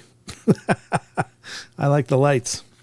Maybe it doesn't like the portal, but it likes the lights that are on the screen or something. Glad you like the lights. Well, at least it's not glitching out, so this is good. It looks further away than that. Well, that's good. That's the magic of media. Clean the room, Brent. Hospital clean. Yeah, I'll work on that, Birdie. Yeah. It doesn't look cramped. It's some great setup there, Brent. Thanks. Thank you, Maggie. Yeah, it's really... I'm only using half of the room. The other half has my keyboard. Help me. Yeah, I don't know how to help you. I'm sorry that you're in... If you're in trouble, I will certainly send love and light and prayers to you. I hope that can help you. But keep talking. You said stay and talk, so let's stay and talk. Said it twice in a row. That's kind of interesting. I've never seen it do that, but I've only been playing with it throughout the day today and then tonight now again. So do you guys enjoy this kind of stuff, doing things like this? Do you guys find this interesting? Or is this not something you're comfortable with and you wish I'd move on? What's the name of the hospital? I don't want to give out the name of the hospital because then you'll know about where I live. You like it? It's fun? Okay, good. Brent, do you think your home is harboring a spirit from the hospital? Well, I know. Here's the story of my home. And it's not something that I knew moving in, but I knew we had activity here, so I wasn't sure what the hell was going on. But I knew there's presence or presences here for a long time. Been here about 11 years. But I will tell you that... They found my body. Oh, good. Glad they found it. Hope they put it in a good place for you, in a consecrated grave. What the hell was I saying? Oh, the story of this house is actually a tragic one, and I didn't know. It wasn't until I brought in a lady who was a former neighbor. She had moved away into Portland, but she was here in town visiting, and got to talking to her, and she came in and did a show with me. And she's a practicing witch, but she said, do you know what happened in this house? And I was like, no. Apparently there's no need to disclose that here in Idaho, but she said, yeah. She said when I was in high school or junior high school, one of the two, I don't remember. I think she said high school, that there was a peer of hers that lived in this house, and his bedroom was right above, which is facing her bedroom. And she said that the boy, there was a teenage boy that lived here. And I don't know what happened, and she didn't really know because they weren't close or friends or anything, but apparently he took his own life upstairs here. So that's certainly a horribly tragic thing and a horribly sad thing. And, it breaks my heart. But actually, I was very, very glad to know, because I was able to put a face to some of the activity and put a personality to it. And that helped a bunch. It's weird dealing with the unknown because you don't know what's going on or why it's going on. But knowing that helped a bunch. And I was able to really, work on the energy of the house and work at cleansing that sadness and that pain. And still strange things happen here, but it's not horrible. There was some pretty horrible stuff that happened up until that point. But by knowing that really, really helped. And I think that's part of the importance of investigating is knowing the story, because for whatever reason, these beings are here. Some can't leave. And maybe it's because What are you doing? I'm talking about spirits I'm doing a broadcast. I'm talking to a bunch of other people about spirits and the paranormal. So, but I think that it's important to know the story of a place as much as you can before you go there, because why are these spirits there? Why would they be? If it's a negative haunting, why might it be there? What issues are they dealing with? What sadness, what pain? And it can help a lot as an investigator going in to try to appeal and to bring peace and to bring healing into those situations. There's any number of reasons a spirit would remain earthbound, but one of the big ones that people have been talking about for generations is unfinished business, unresolved issues. There's things that are holding them here that they can't transition. There's too much pain, too much anguish. And so if we can help as investigators to get them to transition, then we can make a healing, an incredible healing, and send somebody home that's been stranded. So I think it's pretty incredible. I live across from a huge palliative care center, a form of hospital, has been for a long time. My building door is right across the street. I feel that spirits walk into my apartment. It's facing it. Oh, that's interesting. Oh, hi, Mara. Oh, thank you. Mara agrees with me. Yep. Maya, is Maya here? How you doing, Maya? Good to see you. I didn't see your name on the chat yet, but unless she was talking to Mara. But careful, their problems will become your problem. Ken, I don't. Don't go down there. Don't go down there. Yeah, I won't. I won't make your problems my problems. Whoops. What the hell did I just do? I just closed it. Sorry. I closed it and turned it off, but now I know how to do that with the click of a button. I guess that's good. I didn't know I could do that, but I can. I guess I can just hit the button on the side and it turns off. I'm upset. I'm sorry. I didn't know. It was an accident. I didn't know it would shut off. It's new to me too. That's all pissy with me because I hit the wrong button. Do you live in Area 51? No. No, I don't know what area this is. I'm in the north part of Idaho, Bowser. Nowhere near Area 51. Psychic Protection Sanctuary with Maya. Yeah, good to see you, Maya. Thanks for coming in. Yes, Brent. My sister who died 2 weeks ago kept coming to me for help. I pleaded with my late siblings and parents to help her, and it stopped. Oh, good. I'm glad. Set boundaries. Absolutely. I don't talk about this much, but I'm actually studied many different Eastern traditions. What's your name? My name is Brent. What is your name? Can you tell me your name? But I studied several of them, dealing with energy work, polarity therapies, meridians, and such. And so there's a thing called shielding. And I think that that's really important, is that you have to keep yourself shielded. And that can be with other people too, believe me, because I think we are energetic sponges. And if we don't protect ourselves, we end up absorbing. You know, I mean, how many of you are familiar with somebody having a bad day? And suddenly your day kind of goes to hell. Well, it's because you're kind of sucking up their energy. They're radiating that stuff out. We living people do it. The spirits do it. I mean, and especially if you're empathic, then it's important to learn shielding, because you have to protect yourself. You're like an open. Sit and talk. Sit and talk. I am sitting and I am talking. So that's what I do. So I think it's important to protect yourself energetically. I know for some of you that's going to sound like, what? But just believe me, as I was going through the training, I saw some pretty incredible things, experienced some pretty incredible things myself, dealing with body energy work. And I was instructed by my cousin, who was like a second mom to me. And she was an amazing healer. She was an amazing esoteric practitioner of like energy work and meridians and balancing and all of that stuff. She was incredible. But my first experiences with it was before I ever went to learn it myself. But she wanted to do body work on me, and I was like, okay. So I laid on the table, and I was just laying there, and she's moving her hands around and stuff, and nothing was going on. And I was like, well, this is really weird. So I just kind of just said, well, the table's comfortable. I'll just relax.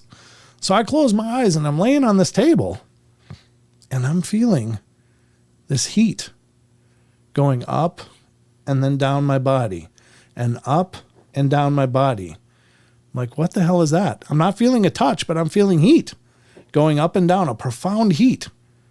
I opened my eyes, and her hands were about 8 to 10 inches away from my body, going up and down, matching that heat. I was like, oh my God. I was blown away. It was like I was experiencing something I just couldn't possibly understand. And so I was like, I want to understand this. I want to learn this. Aggressive. Oh, good. Because, we don't want aggression here. We just love and peace. That's all we want. So it was amazing to me. And I was like, yeah, I gotta learn this stuff. So I did. I went and learned. And it was some of the most profound years of my life, learning that stuff. Learned a lot about myself, learned a lot about my place in the world, learned about the world and other people. It was just a really cool part of my journey. And something that I'm no conjuring. Yeah, I'm not going to conjure anything, I promise. I don't do any of that stuff. Thank you, Maya. I appreciate that. But yeah, I think this stuff is all very amazing. So, The woman scares me. The woman scares you? What woman? Is there a woman here that I don't see? The woman scares you. The man scares you. What? You're awfully afraid. Don't be afraid. You're safe. Again, is that relevant? No, I don't know. It just seems more random than anything on some of this stuff. But every once in a while, it's spit out a good thing lately. So we'll see. But what's that say? Hello, my loves. Hello, raspberries. Good to see you. But yeah, I hope you guys have enjoyed this tonight. We didn't end up making it to the cryptid corner. I apologize. We kind of ran out of time, but I hope you enjoyed this. It's not something that I intend to do every show, because I think we would have to dedicate the whole show to just this. It ended up interrupting a lot tonight. So I'm sorry for that. I wasn't sure how it would work out, if it would work out at all. So as far as I know, the ball didn't go off by itself. If you said it was when I was pointing at it, it's because I did tap it. So as far as I know, it didn't go off after that, and hasn't gone off. But ask if it is Zozo. No. No, we won't be invoking anything like that, or evoking or invoking. Do you know the difference? Invoking and evoking? Evoking is to bring something of energy into a space. Invoking is to bring that energy into yourself. So when you invoke the name of Jesus Christ, you are bringing the energy of the Christ into yourself and using that They found my body. Yeah, good. See, I think that's just random stuff. I don't think that that's really relevant, because some things are getting repeated and just out of context. There's no context for that at all. So I don't necessarily know it's always on. Maybe it has to do with the environment you're in, but we'll see. Good night, Brent and Portal family. Be cool until it's time not to be cool. Sardine. Now you're saying sardine. What the hell is sardine? See, again, that the ghost radar, I don't know if it ever says anything relevant. Like, in the whole time I've used it, it's only said something relevant, like maybe a handful of times through the years. So it's been like, wow, that's kind of fitting. Is that just the law of averages? Maybe. But this is just a little glimpse into some investigative tools. Again, you can't lean on one thing. You can't just lean on one app or one thing and say, well, I know I got my body. Yeah, enough of your body. They found it. It's find it. Enough about your body. But these are just little glimpses into the tools that are used. Maybe that's the importance of having several tools, is because a lot of times this kind of stuff happens where it's just blah or sardine or something. So having the ball up, having the ghost radar as well, maybe it covers more bases, and it would be nice to see the ghost radar go off, this thing to say something relevant, and the ball to flash. That'd be like, ooh, something profound is going on. But one thing here and there, maybe. I'm sorry for asking. Thank you for educating me. No worries, Bowser. No worries. I appreciate anything you guys bring to the table. I love talking about this stuff. So Please believe us. It says, please believe us. Well, if you give me something to really hang my head on here, I'm willing to subscribe to the possibility, but you haven't made the ball flash even once. And that's kind of what I'm hanging my hat on here. That's the physical. So we'll see. But I'll leave the ball going. We'll see what happens. But we're kind of out of time. Actually, we're overtime, aren't we? Thanks, Paranormal Portal. It's nice to watch someone using a device in real time. Thank you, Maggie. I'm nervous to try it on my own without any experience. I appreciate it. Well, and again, I don't ever want to advocate that anybody just start trying this stuff, because remember, we're dealing with the unknown. There's nothing we can hang your hat on. It's not like the TV show where when you're done watching, you just shut it off and then it's your life again. You're encouraging contact with things that may or may not be around you. And by encouraging that contact, you could be emboldening activity and causing problems. So be very, very, very careful investigating the paranormal, whether it's just as a hobby or something like that. You got to know how to protect yourself. You've got to know how to cleanse. You've got to know how to prepare yourself and how to close. So it's just really important, because we don't know what we're dealing with. We don't know what's around us.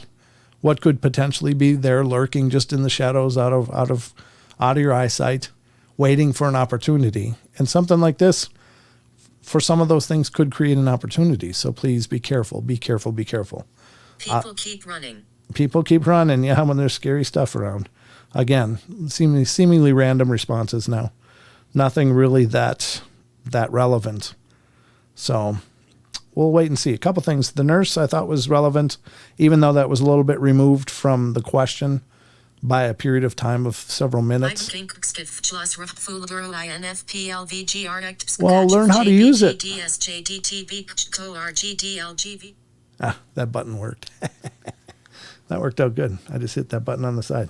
Okay, well, it crashed, and it's just about the right time for it to crash anyway, because the portal's about to crash shut. Until tomorrow night, ladies and gentlemen, I hope you'll join us then. Sheldon should be here with me tomorrow, so I hope you guys will tune in and we'll maybe introduce Sheldon to some of this. I don't know. We'll see. Maybe we'll take a half-hour segment and try out some things. But the other thing I could do is set up the Portal app, but that thing gets really creepy. I've heard screams on that don't exist. I've heard dog barks. I've heard all kinds of things come through that thing that are just in music. And it's only using a database of partial words like it'd be like the, and elevator would be ella, and it's just segments of words. The database is only segments of words. I've had music come through it. I've had phrases, full sentences come through, dog barks, screams, crying woman. Those will give you the real willies. It's really pretty freaky. So, I guess that's going to wrap it up for tonight. But I hope you guys had a good time. Thank you so much for joining us here on the Paranormal Portal. Let me know what you think of this, though. Again, showing these apps, talking about investigating. If you like this, we can certainly do more of it. It's just I'm going to have to set my stage if we're going to be more aggressive with this and work on making sure my home is safe because I don't like the idea of just bringing in something. That to me is just about the worst idea. So anyway, that's all I got time for tonight, everybody. We did some overtime. Hope you had some good experiences here tonight. You all be careful, be good, be nice, be kind, take care of each other, help each other out, find the magic in every day, and remember to laugh as much as you can. Let me know if you like these shows dealing with this paranormal investigative stuff in the comments, and I'd love to hear more. So if you want to encourage more of this, let me know. I'm trying to bring you the shows you want to see, and I'm just throwing ideas out there. So watch the Discord for the new question of the week. It'll be going up in just a little bit here. So good night, everybody. Take care. Be good, and I'll talk to you tomorrow night, 7 p.m. Pacific time right here on YouTube. Hope you'll join us then. Good night, everybody.